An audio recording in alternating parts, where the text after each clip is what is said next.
Maman vandika abela maman pasteur akoya ko bele moyibi devant batu nyonso. Obela ke moyibi azo finga ka même na nzela ata so maman ke wenze akotondi sele batu. Voilà maman zo sa sukuna de. Oui, maman aussi ne disait rien. Elle était. Vous vivez presque dans le même coin. Bien sûr que oui. La maman, elle est vraiment soumise et tout. Bah, tout le monde m'a posé ma question. Pourquoi la maman, Azo Salobo, tandis que tu travaillais chez elle, m'a dit non. Ça, c'est parce que n'a pas qui n'a pas soukuna te comme un anda kabanganga. Quand vous voyez que les gens sont trop songi, bah, mais milieu que Goda et que mec anda kabanganga. La maman en personne, elle est venue bisca ma sote kabeli faut que comme toi, tu as dit aux gens qui n'aiment anda kabanganga, je vais te faire souffrir. Donc comme sotina souka. Nyonso bandinde wana. Bandiwana.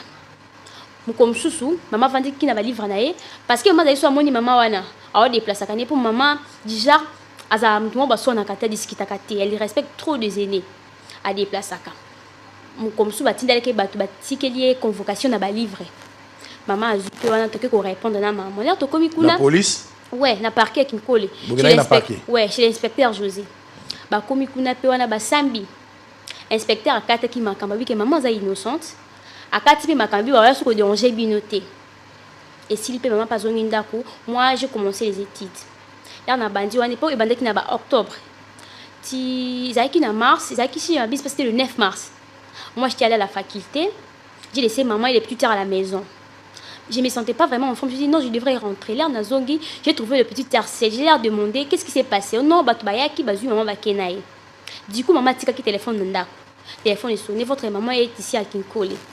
J'ai trouvé maman en cachot, j'ai commencé à pleurer parce que je n'ai pas pu supporter la voir là-bas, j'ai commencé à pleurer. Quand je commençais à pleurer comme ça, on n'avait pas les choix, on n'avait personne pour nous aider et tout.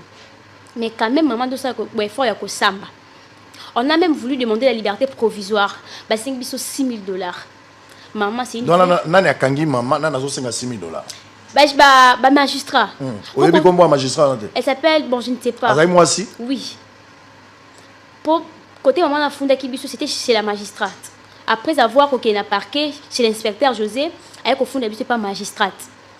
Maman soit linga samba bazo katae, soit linga samba bazo katae. Dit qu'on a même voulu demander la liberté provisoire pour maman Ayaka Azonga parce que notre cadette a mis ça trop na maman, elle périt chaque jour et tout. Bah boy, ils ont demandé $6 000. Nous on n'a rien. Maman elle n'avait pas le choix, elle est restée toute seule et tout. Moi je suis rentrée à la maison dans 4 classe. Là dans 4 classe n'a qu'un sauté. J'étais avec mes petites sœurs à manger. Si les voisins, sungi biso et tout. Comme c'était un certain samedi, j'étais à la maison parce que maman a nous dit que j'ai préparé pour elle et tout. Du coup, le téléphone à maman est sonné. Quand j'ai raccroché comme ça, décroché, allez je dire, maman a bino aké prison. J'ai commencé à pleurer. Comment ça? Aké prison. Quand je suis allée là-bas, avec ma bino à la prison, il y a Selembao.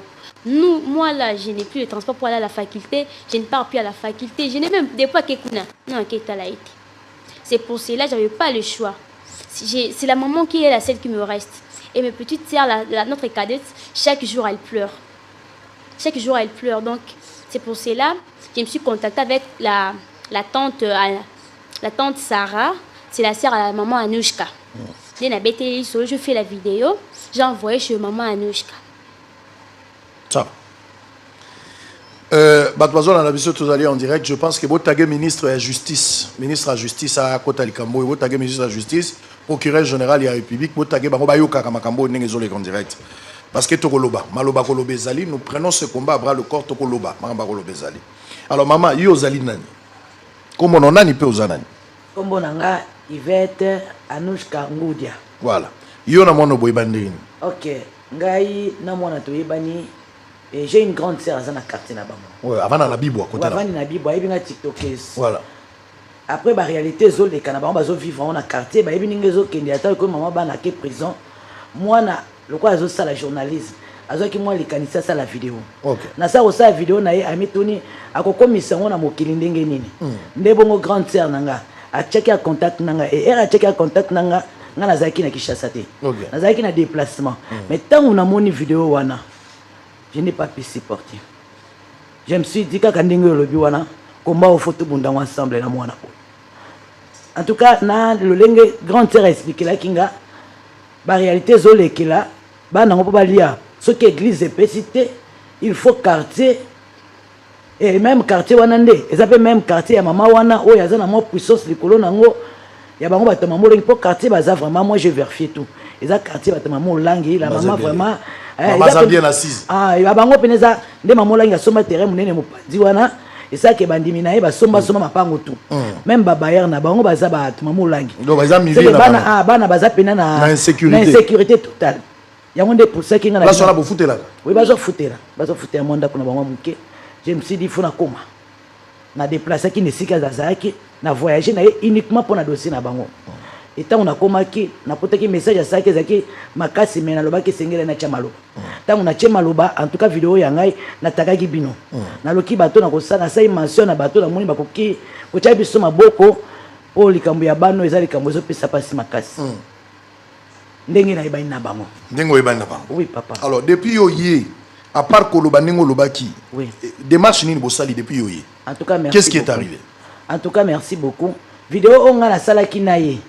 la première des choses vidéo ane sungi nde sali ke presque mbato nyonso bakoma mobiliser sima na yango tozu bapel moi mingi mais na bapel tozu moi mingi wana jusque là tozu lisungi kaka ya mutu moko wala baki batanga pe yeti ye na tour na ye aye kotindela nga maître avocat moko o akomaki lobby et pas ya maman na bango na makala bamonani na maman et basololi yenda ye ko informer nga au moment bana ti lelo bayibi ke maman na bango asamba te bakanga ye sans ko kata verdict ça que nini likambo na bango ezala ya kokata yende aye ko informer nga na avocat na singa non j'étais à makala maman na bango basi ba condamné ye ba condamné déjà maman en tout cas ba condamné ba PC 3 ans de prison ah bon oui nazali surpris je pleurais na be komati na niveau bana ba yebité muto ayebi azati ayebi singa ba avocat o bazali ko sunga maman bango kuna vi makoke ezala kité bakimaki basundola ki maman dossier tikala ki bongo nde ba kokatela maman bakumbi epe kaka bongo bikumbela elle a fait 3 semaines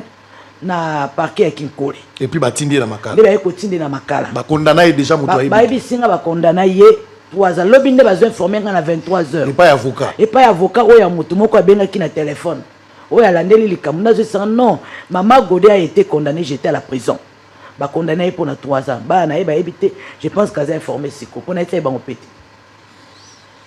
Mesdames et messieurs, la justice congolaise, c'est pas moi, c'est le chef de l'État, je répète ici, les paroles de l'autorité suprême, le chef de l'État, commandant suprême. Je me rappelle encore de cette phrase, la justice est malade. Ministre de la Justice, Azolanda Bisso. Bakouze tribunaux, Bazolanda Bisso. Ba parquet, Bazolanda Bisso. Boyoki lisolo ya mwana oyo. La juge partité. Mais bato ebele bazali konyo kwama po bazangi moto akolobela bango. Bato ebele bazana ba situation difficile. C'est parce que bazana problème na ba pomba ya république. Ba pekisi bango na koloba banyokoli bango. Cette fille a eu le courage de dénoncer.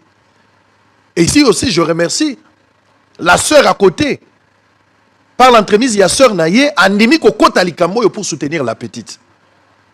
Pour découvrir enfin maman na bango azali wapi. Boyoki bino moko ke bakangi maman pour asalaka quelque part mbongo ebungaki. D'abord moi si wana maman Esther, ce qui totikali na explication